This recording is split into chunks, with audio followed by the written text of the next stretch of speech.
Closing Time by Semisonic.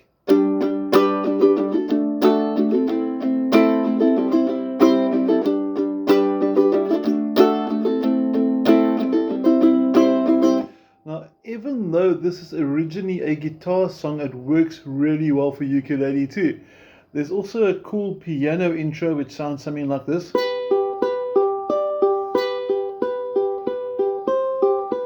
But we'll cover that all step by step. The first thing I need to know is that you've got a copy of the PDF file in front of you. If you need a copy, just WhatsApp me or inbox me. I'll happily send it on. And let's start with the basic chords as a quick revision. If you're new to ukulele, this is quite a cool song to start with as well. It's got all the basic chords. G, which I'm showing you right now, first finger on the third string, middle finger right to the bottom, ring finger number 3 numbered there on the 3rd fret, and your G should sound like this. Next up, the chord D. Now D has got several ways to play it. The more conventional way is first finger to the top, middle finger number 2 directly beneath it, and your ring finger squeezes in on the 2nd string. So all 3 fingers in the 2nd fret. Now, personally, I find this a really snug, a very tight fit. And I found that if I swap my first finger and my middle finger around, I found it much easier. So I play my D like this. First finger, 3rd string, middle finger to the top, ring underneath. And that's my go-to. That's how I play my D. But you can choose. A minor next. Super easy. Just your middle finger straight to the top, 2nd fret. And of course C also equally as easy like that. Now just a quick thing, if you play the D the way I do with the first finger on the 3rd string and not like this, so not here but like that, the advantage is as you transition from the G to the D, you're going to notice my first finger doesn't have to move. And when I go from this D to the A minor, that finger doesn't have to move. So the changes become a little bit easier, but it's still your call end of the day. Next up, we're going to focus on the strumming pattern as we put the song together. For the strumming, I'm not going to use a pick. I find the pick, it's too loud, it's a bit harsh. I prefer strumming with my first finger, and I'm strumming this way. Okay, so it's a little bit of wrist movement, but largely the finger going across the strings. Now your first chord, the G, there's a G, got it. It's going to start off with 1 and 2 and 3 and 4 and, or if we simplify it, down, down, down, down, up. Immediately after that, you can see the first finger stays there for my variation of D. Okay, and I'm going to go down, up, down, down, down, up. So if I put it together, down, down, down, down, up. There's the other part. If you count it at full speed, 1, 2, 3, 4, and 1, 2, and 3, and 4, and it sounds pretty sweet. And the chords sort of work in pairs. So if I were to zoom out and get an overall view, the first rhythm pattern in completion would be G to D.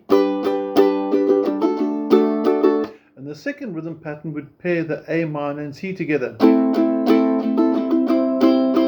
And if we string it all together, we get the following. 1, 2, 3, 4.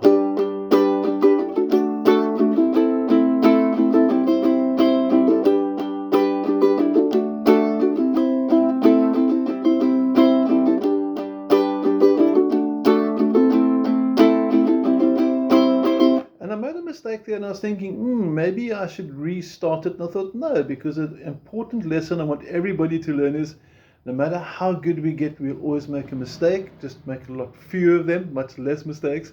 But the golden rule is don't stop. Okay, so you always keep going. Now we're going to retrack, so we're going to focus more into the fretting hand once more. And we're going to look at the piano introduction that we've changed across to ukulele. The tab is at the top. You've got fret number 2 on the 1st string, fret number 3 on the 2nd string, and you're going to play it twice. 1, 2. For the 3rd time, the pinky comes onto fret number 5, just once through, and then back to the beginning. So if you play the whole first bar, 3 and 4 and 1 and 2 and 3 and comparing the first to the second bar, the 5 is now a 3. Simple as that. So the second time round, and if you put it all together, we get this: 2 and 3 and 4 and...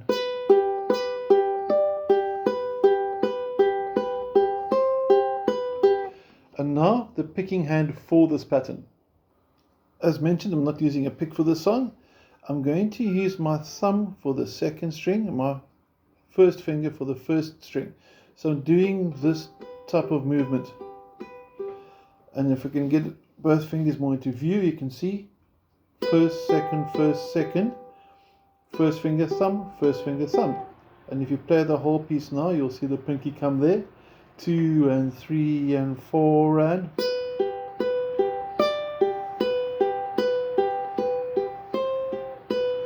So that's going to be the most efficient way to do it, and I'm resting my other fingers on the ukulele for support. So that type of action over there. Now overall, the song is largely, probably 95% of the song is D to the D, A minor, and onto the C. This is the basic of the song, but after the second chorus, you'll see there's a B flat, there's an A flat, some pretty inconvenient chords. So for those that are new that say, well, we don't want to learn them yet, you can still play the song by yourself as a sing-along and it's going to sound great. But those that want to play the complete song along with the original, you have to learn these 4 chords. The diagrams are on the PDF.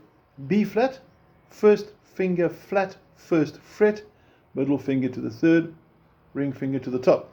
B flat should sound like this. Next up, we're going to look at A flat. Your first finger now bars the third fret like that. Middle finger to the 4th fret, ring finger to the top, like that. Next up, E flat. Now this is my personal pet hate on ukulele, I must be honest. E flat and E are the same shape, just different positions. There's E flat. And what's happening is first finger, first fret, first string, and fingers 2, 3 and 4 all squeeze into the 3rd fret. And if you wanted an E, you just simply slide up. Luckily we don't need an E for the song. Okay, so what I discovered is if I put my first finger flat and I put my pinky there, I can do this. So all I'm doing is I'm putting my pinky flat on the top 3 strings and bending it up enough so that it clears over here. So I've got enough gap over here so my string doesn't get touched. That's what makes it sneaky. I've noticed some players prefer the ring finger. I'm happy with that too. And if you really feel comfortable with all 3 fingers, that's fine as well. Okay, the last chord is a C minor. Again, barring all 4 strings, fret 3. And your ring finger goes to the top 5th fret, and here's your C minor. Now, after the second chorus, you simply just play each of those chords through once. And then, as you can see, I'm sitting in a bit of an awkward angle to try and demonstrate it, so the E flat didn't come out as much as I'd like. But in essence, that's all that really has to be done for the rest of the song. If there's any questions, let me know. I'll be happy to help. Hope you enjoyed this one. And remember, try those chords as well, even if you can play the rest of the song really, really well. It's good to always know some new voicings. And have a great week. Take care.